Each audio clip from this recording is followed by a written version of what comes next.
Hey guys, welcome back. I'm going to go over some frequently asked questions I've been getting in my lobbies lately.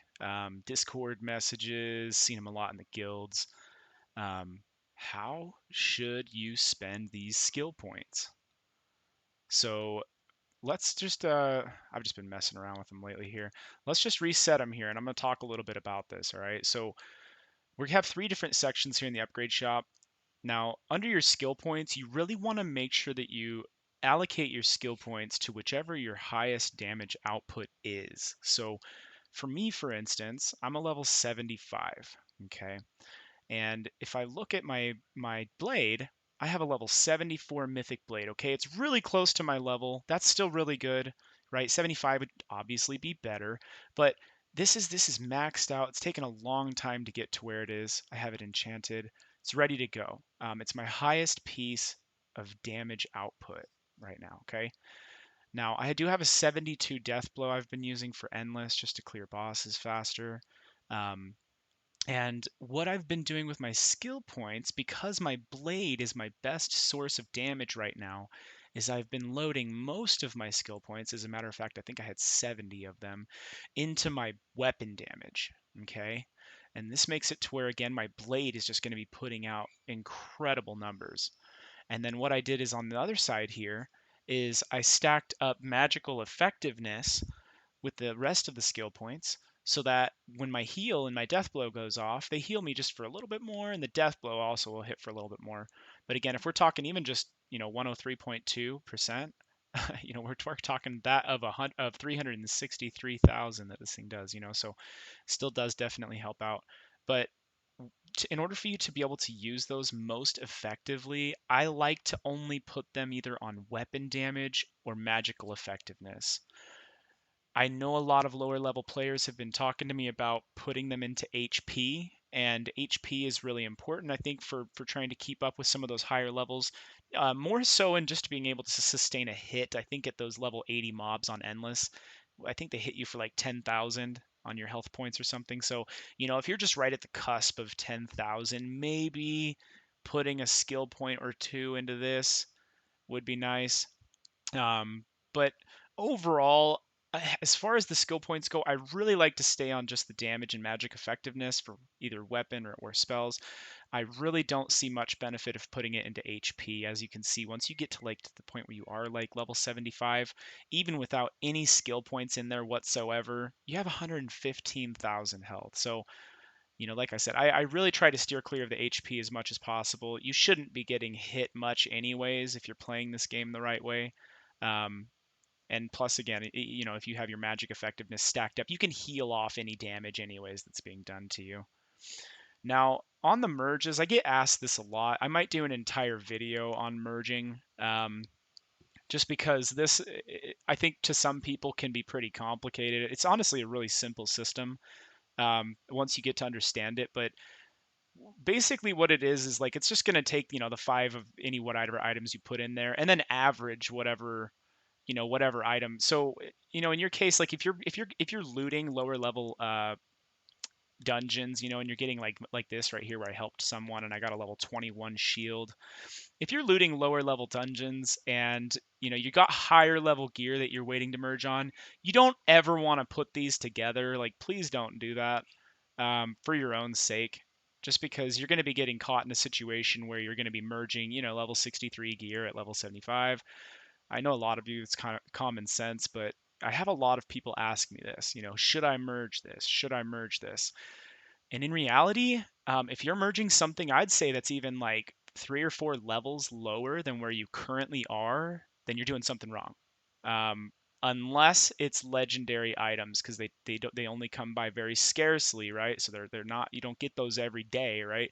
So if you're on legendary drops and you're fusing those up to mythic, those will have a larger gap in your numbers just naturally because you're going to be leveling up as you collect these. So, this might be my lowest level legendary that I collect out of the rest of these. As you can see, even when I put these together, it's going to go to 77 at least, which is already higher than this.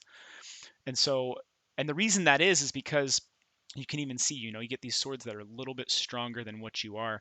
And the reason that is because when you fuse these together, If you put 75s together, they go to 76. If you add a 76 in there, the average of this number is still 76. Now, if you add the 77 in there, it's going to round it up because now our average is a little bit higher.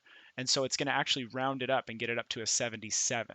So if you're ever at a point like this, and if I had like a level, 50 purple right here, like an epic, I wouldn't want to put it together with these because it's going to dramatically reduce whatever my damage output it is. You got to be patient. You got to make sure you're fusing only high level weapons. All those other low level weapons you can either trade to your friend. I would trade them to your friends, honestly. Deleting anything in this game is completely useless. You sell something and it's literally 10 coins. Like, if I sold a mythic item, like it's 1,000 coins, that look, I can go over here and hit this dummy right now for 11,000 coins. You know what I'm saying? Like, look, boom. That's 11 times what I would have got for selling a mythic sword right there. Like, it makes no sense. There's zero balancing to it whatsoever. But, if you have low level swords and you don't need them, trade them to people who do. That is the best piece of advice I have. Deleting them does absolutely nothing for you whatsoever. All right, guys, and the last piece that we have here on the tabs is enchanting. Enchanting is super simple. There's only a few things that you have in there. You got your speed passive, you got the health passive, which obviously depends on your level. The higher level the swords, the more health you're going to get. I have 1,000 shards, as you guys can see. I'm just going to re-roll these a few times and show you. This is a level 75 Ragnarok. I just got hooked up with one of my buddies. Thanks so much, Mav. You the man, always. As you could see him up in here, he's loving it. I'll re-roll this sword a couple times so you guys can see it. So if you look, if you put the passive health on this, it's going to give you 57.8k extra health. You see me sitting at 173,000. That's a little overkill. I don't even think you really need that. Maybe when the new mode comes out, who knows? Supposedly we're having a new mode coming out pretty soon for people that are over level 75. The cooldown passive is pretty. I'm gonna turn that chat off. Sorry, guys. The cooldown passive is pretty nice. I know a lot of people have really been liking that. That's the newest one they came out with. It takes 30% off your cooldowns for your magic spells. And then we got the fire damage. This is insane. An extra 43.4k on burn. I know a lot of people have been running this with life steals. Some people really like that. I'm sure that's insane amount of healing that you just get from that. Um, but 14% chance of lighting, of course, at max level. Me again, I really just like my speed, so I'm just gonna re-roll this thing until we get back to speed. There's nothing that beats running fast in this game. I tell you what, I've been in the first person mode for so long now, and my boy Ace is the one that helped me. Okay, so we should cover that really quick in here, just really quick. My boy Ace just helped me with the shift lock on PC, so I got it working again. Now I can actually play in third person and see what's going on. And the way we did that was actually through the settings inside the Roblox menu. I I can't believe I didn't see this earlier. Thank you, Ace. I appreciate that so much. But the shift lock switch was off. It keeps defaulting to off for some reason for me, so I have to keep switching it on, and that allows me to get my shift lock back on PC again. So any of you PC players that have run into the same wall that I did, I don't know how many days now I've put into this game, months, I don't even know, and I didn't even figure that out. So thank you so much, Ace, for all the help and making me feel like a complete idiot.